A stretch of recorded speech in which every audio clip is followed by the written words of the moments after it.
Hi! So this is a rather unusual video, not at all like the type of videos that I'm used to making, but I need your help. I'm making this video for a couple of reasons. Good morning, Zoby. My name's Tanya, and this is actually a service dog named Zoby. As you can see, I just touched his paw and he doesn't like his paws touched, which will be pertinent as we get into this story. He is a medical alert dog, so he is actually an I'm gonna set you down, buddy. I know you were sleeping. I'm sorry. Go back to sleep. He is an ADA compliant service dog. So my point in that is I'm about to tell you the story of what I went through today with a groomer in Cleveland, Georgia. The Barking Lot is the name of the business, the groomer. It is also a boarding place for dogs and I'm not sure other types of animals, but I know for sure dogs. And the owner's name is Stacy Brown, which is where I'm circling around to come back to today. Long story short, I'm going to give the recap and my purpose for this video first, and then I'm going to get into the actual details telling how it all went down from point A to point B.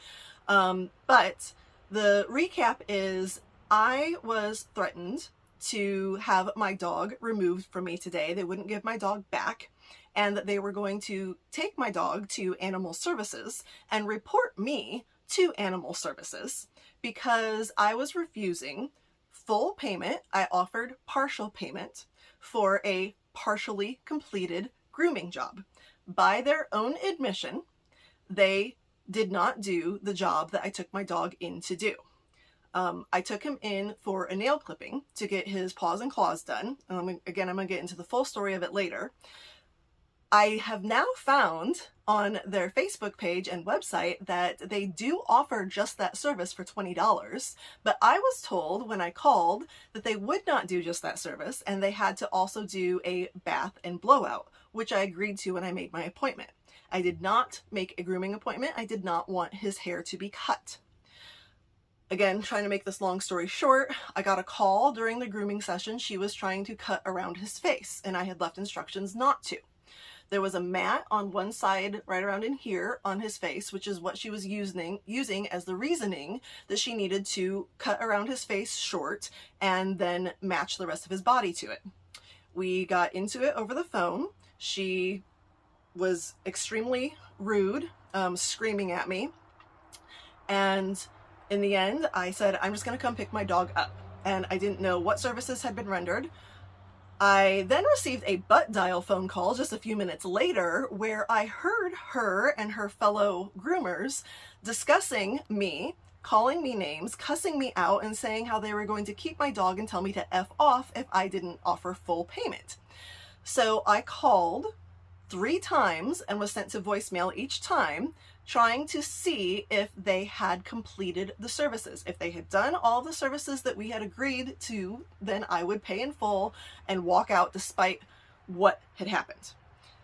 They wouldn't answer, so I, being very upset over overhearing them, cussing me out and threatening to keep my dog, I decided I was just going to offer to pay $40, and by the way, they're cash only.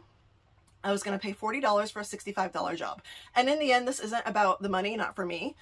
This video, again, getting back to the why for this video is about an obscure law, how this all ended up going down. An obscure law that this woman is basically using as a front to be able to do what she did to me today, and I have reason to believe has happened to other people before me. So I would love to change this law so she can't continue to use it the way that she does, or anyone else. This is in Georgia, and I'm not sure if this law is prevalent in other states either. So let me get back to that. Also, just being honest, I want to put her on blast. Like, people should not be using her services when this is the way that she thinks it's okay to treat customers. So again, trying to keep the longer story short, and I'm gonna go back and give all the details from beginning to end, for the people who want all the details. But for the people who are only gonna watch the first, 5 minutes, this is the story. So I went in, I offered $40, got attitude immediately. As soon as I walked in, before I even offered the $40, I wanted to know, she wouldn't tell me on the phone, still wouldn't tell me in person, if his paws and claws had been done, if his nails had been trimmed, which was the actual point of me making this grooming appointment in the first place. All she would do is tell me that, start screaming at me about how I can't walk into her place of business and tell her how to do her job, and offer to pay a certain amount when there's an agreed upon amount, and that she had every right to keep my dog, whether it was a service animal or not, and to turn it into animal services, and so on and so forth. So I told her I was going to call the police because she was stealing my property. And threatening, me as someone with a ADA compliant service animal. Which in the end, that ended up not even being an issue, which is another reason I wanted to make this video, because it should have been. So I called the police. Oh, by the way, she told me when I called the police to go ahead and told me what was going to happen. And her wording was, you go on ahead, honey. I've been here before. I know how this is all going to play out, which tells me, and now I again have some confirmation through the police, the Better Business Bureau, the Chamber of Commerce, and the local newspaper, that there have been issues with this woman, Stacy Brown, and the parking lot in Cleveland, Georgia. I'm not the first. Police have been called. This has been an issue. She threatens to keep people's dogs if they don't pay in full, even if the services rendered were not complete, which was my case today. So in the end, what wound up happening is there's this law in Georgia that is made to protect veterinarians and boarding houses, that they are allowed to keep the animal and potentially turn the animal over to animal services in case of non-payment. So here's what I was fighting the whole time. The three things. One, my dog's a service animal. Two, this isn't an issue with boarding. This isn't a fee anywhere related to her boarding side of the business. It's her grooming side of the business. So she was hiding under this law, under the boarding side, to dispute fees. And the fees weren't non-payment. I was offering a partial payment because by their own admission, they didn't complete the job. I finally had to get the police to ask them multiple times if they had completed the job that we had discussed. All Zoby ended up getting was a bath and his ears cleaned. So his nails, his paws and claws still aren't done. But she refused to give me, she was calling it non-payment, and was actually threatening to have me arrested by the cops there for theft of services because I wasn't paying in full our agreed upon contract price. Well, here's another kicker. That contract didn't have a price written on it. That contract didn't have a line item of what the services that they were supposed to be doing and what the price of each service was.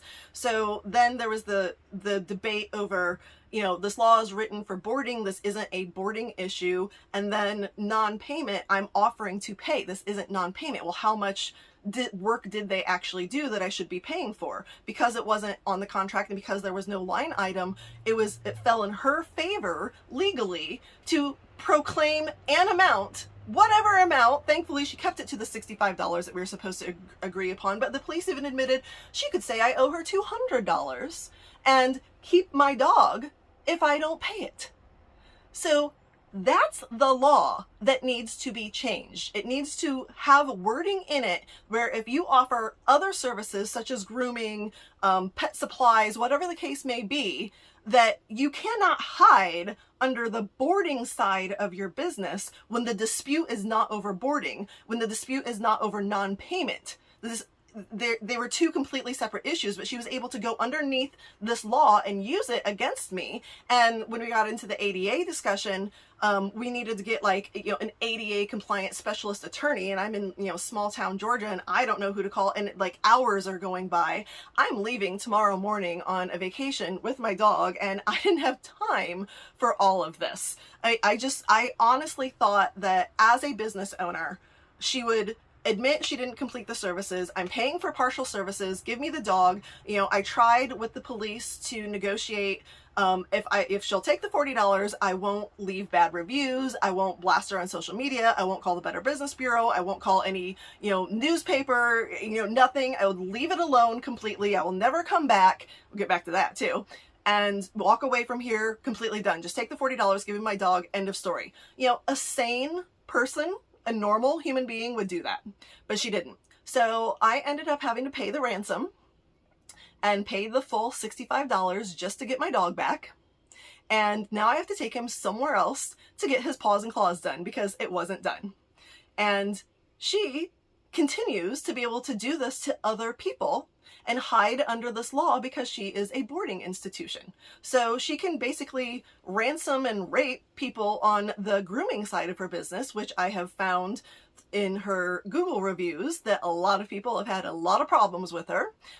When I called the Chamber of Commerce, the BBB, and the local newspaper, they were all aware of complaints against her as well. So the police confirmed there in person. It wasn't the first time that they've been called out there. She even said, I've been here, I know how this is going to play out. She told me before I called the police, I'm going to sue you and have you arrested for theft of services. I'm going to take your dog, I'm going to turn him into animal services, I'm going to file a complaint against you for animal services, and you're going to go to jail and have an arrest on your record. So go ahead, call the police. And that was exactly what I ended up having to face. And of course I'm not going to do that. I'm not going to have an arrest on my record, and I'm not going to have Zoby sent to animal services. I'm going to pay the stupid $65. In the end, this really ended up being about $25. So for her to get that extra $25 out of me, I hope that this video winds up going viral. I hope that the newspapers do call me and want to do an article about it. I hope that you lose business, because you're going to end up losing a lot more than $25. And I don't care. I don't want the $65 back. I really don't. I mean, I'm not that hung up over the money. It was the principle of it. So if you're done, you're done. That's, gosh, oh, I'm sorry. I talked for 12 minutes. I am going to go into greater detail to tell the entire story beyond what I've just told. So do you want to stop it here? You can. Here's the rest of the story. I called on Saturday of Memorial Weekend to make a grooming appointment, a nail appointment. I left a message saying all I wanted done was the paws and claws, maybe cleaning out the ears if they could do that. I got a call back on Saturday afternoon, which surprised me because they were closed for the long weekend. It was her husband, and he said that he had gone in that day to walk some dogs, and that was when I learned it was also a boarding facility. And so he said he heard my message and decided to call me back because they had just had an opening that I could slide into. But that was when he told me the upcharge is starting now, that they don't do just the nail clipping and the paws and claws, but that they had to do, he said, my groomers won't touch a dog unless they have been bathed, and that they can wash and blow dry the dog then. I thought that was a little weird, but I agreed to it because, you know, Zoby can get a bath. Why not? But I told him explicitly, I'm like, I'm not looking for a groom. I don't want him to be cut in any way. I just need his paws, claws done, ears cleaned, and go ahead and do the, you know, wash and blow dry then. So I made that appointment, dropped him off, and here comes the second upcharge. And I hadn't been quoted a price on any of this, honestly. I get there, I drop Zoby off, and, you know, he had about a month ago, I'd done a bunch of backpacking, and he had been rolling around in leaves. His hair had gotten a little bit too long for backpacking, and I knew that. So he had a lot of mats. So I had been very carefully, like it took me over a week to just very carefully cut around and try to cut the mats out, and then even it out as best as I could. And Zoby's 12 years old. I've groomed him a lot on my own, but he never lets me touch his paws. So I have to, you know, take him in every so often to get his paws done and, you know, really get his ears cleaned out well and all of that.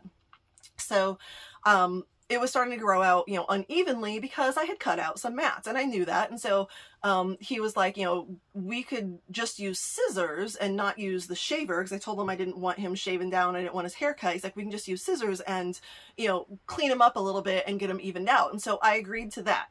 Then he hands me, you know how it is. You go into a groomer, you go into anywhere, they hand you a piece of paper and say, sign here. And so I'm like blindly signing here and talking to him about how we both lived in St. Petersburg and Clearwater, Florida for like 30 years. And, you know, chatting about that, and I sign, and then he's like, you know, he points to a line item and says, you know, if you have any special instructions for the groomers, go ahead and write it down here. And I said, well, I don't really know why I need to write instructions because he's not getting groomed. I'm like, but, you know, just in case, you know, I'll write like some things about his face. I like to keep his hair longer around his face, so please don't cut it straight across or cut it short or, you know, in a weird round cut or anything.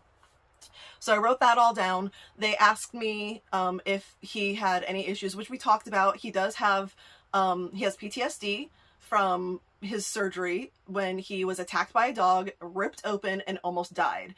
And they shaved randomly everywhere around his body to do the surgery, and around his paws to insert the, you know, IVs and things like that. So he had like down to skin here and then fluffy hair up here and below it. He had fluffy hair up here and like on his butt, but like, you know, all shaven in here. So for like months following his surgery, while he's still like in pain and going through rehab, I had to be taking him in. I tried to trim him down myself first to just get him a little bit shorter and a little more even.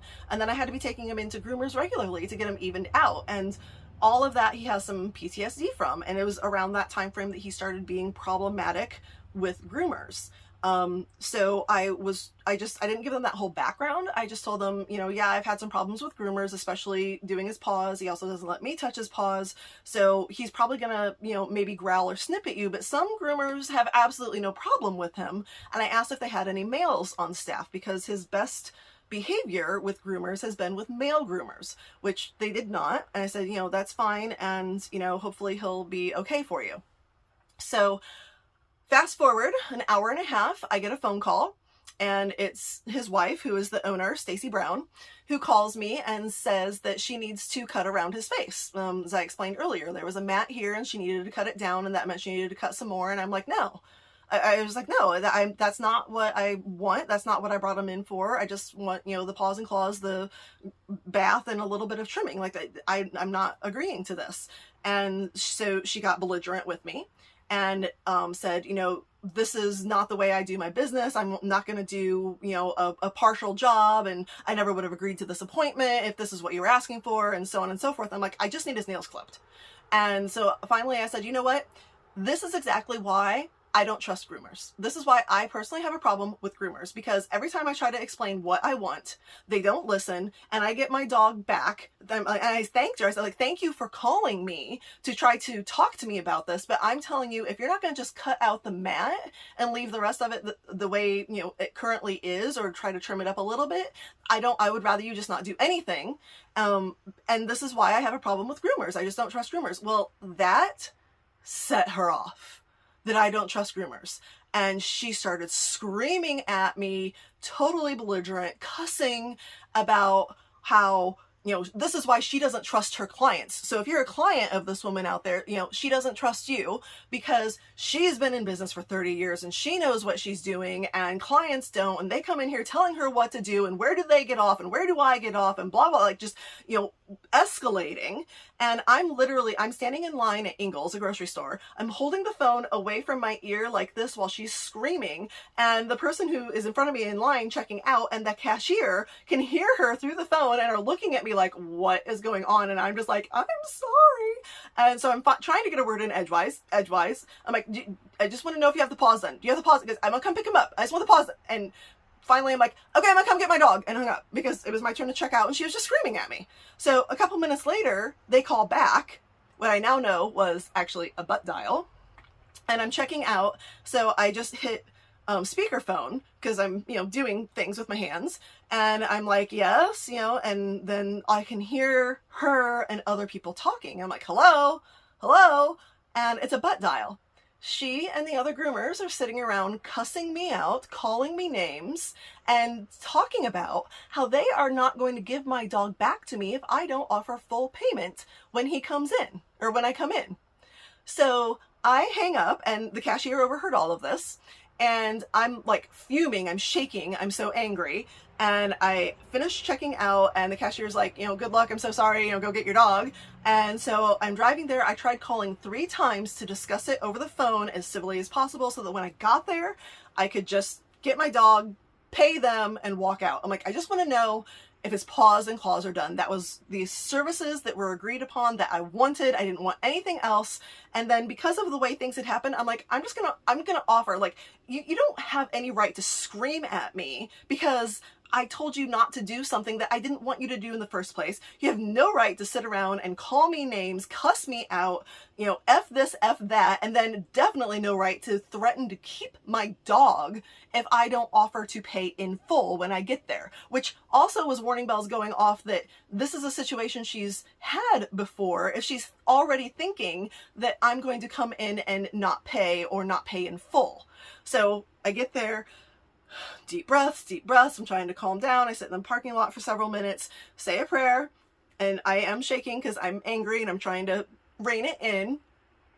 And honestly, she has videos. Like, I hope she posts the videos someday. I was calm.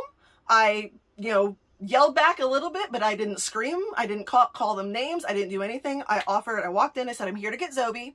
And I put $40 down on, again, remember they're cash only, put $40 down on the desk and said, I'm paying $40 for whatever time you put into him, whatever services have been rendered. We'll just call it at that, at $40. I'm not paying the full $65, and I want my dog. And she went off on me. Absolutely went off on me. You can't walk in here and tell me how to do my business. You can't walk in here and state what you're going to pay when we have a signed contract. And she starts calling me Karen, which I'm sorry. I'm so really sorry. I laugh when I see that online anyway, because I think it's like the stupidest thing ever to call someone a Karen. And she's holding up the contract that I signed that has no price on it and no explanation of services. Like, is this your signature, Karen? And I'm like, no, my name's Tanya. So if it says Karen, then that's not my signature. And she's threatening to keep my dog. And I'm like, just give me my dog. Just accept the $40. I'll walk out of here. No harm done. No bad reviews. Just let me walk out of here and give me my dog. And I also explained, like, he's a service dog and you cannot keep a service dog. And, that just went deaf ears.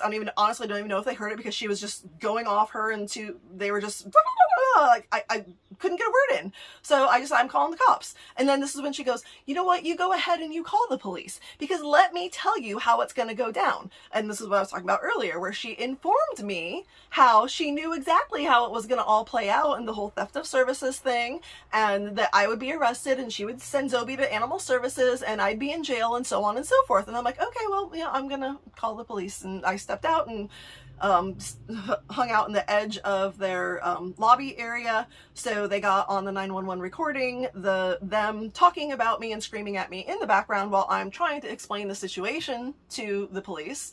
They tell me an officer's on the way. I said, okay, I'll wait for them outside. I go outside, I wait. Officer comes, actually 2 different officers came. And he talks to me, gets my side of the story, talks to them, gets their side of the story. And basically now we're in a face-off. And this is where she gets her attorney on the phone, who brings up this law, this law that I explained earlier. And so now the police are talking about the law. They got my ID, they got Zoby's ADA ID, the service dog ID. And I'm like, I'm trying to make a deal here. Like, they finally, it took forever for them to admit that they hadn't done his paws and claws, which is what I actually made the appointment for. And the police finally said, look, at this point, what our DA is telling us is that the law is on her side. Now, you can fight it, you can get an ADA compliant attorney, you can, do all these different things, but basically where it stands right now is that we can arrest you for theft of services if you don't pay in full, and she can have your dog and she can do what she wants with it, basically, and you're gonna be in jail. Like, is it worth it? And I'm like, I don't understand what business owner is going to go to these lengths over what literally is $25 when she admitted she didn't even do the job. She wanted full payment for a job not completed, and she was going to take my dog, have me arrested, and call animal services on me. I mean, I'm still shaking from anger and astonishment that anyone thinks that this is okay. I mean, all because I said, I don't trust groomers and I'm not going to let you do what you want to do to my dog because I don't like how that looks. I know, I'm listening to myself, and it's ridiculous that the police got involved, the possible arrest was involved, attorneys are involved, this obscure law. So this is where it all comes back down to, like, who do I contact? So spread this, make this go viral, not only to, I mean, I'm not out to attack anyone from a character standpoint, but this is facts. This is what you can see actually in the case number on the police report that's being filed for this. I'm not exaggerating. I'm not lying about anything. I ended up paying. She got paid in full. I got my dog back. These are just facts of how she is abusing a law that doesn't really apply to her, at least not to this situation. And how many other people has she done this to? And how many other people like her are out there in at least the state of Georgia where this law exists that are using it to basically hold an animal, an ADA service dog, ransom until I pay, or threaten to arrest me otherwise, or, you know, take him into animal services otherwise. It's ridiculous. So the law needs to change, and people need to know the type of character of Stacy Brown with the barking law in Cleveland, Georgia. And if it were me and I lived in Cleveland and I know anyone who takes their dog there, I would be telling them about this, or anyone anywhere close to Cleveland, and anyone in the state of Georgia that may have been subject to something like this from another groomer or, you know, pet, you know, supplies type of company that also does boarding, that's hiding under this law saying, pay me in full or I'm going to keep your dog. All right, so that's the story. Spread it, share it, and do whatever you can to help me out here with getting this law changed, and honestly, letting the true character of Stacy Brown with the barking lot be known. Thanks. Bye-bye.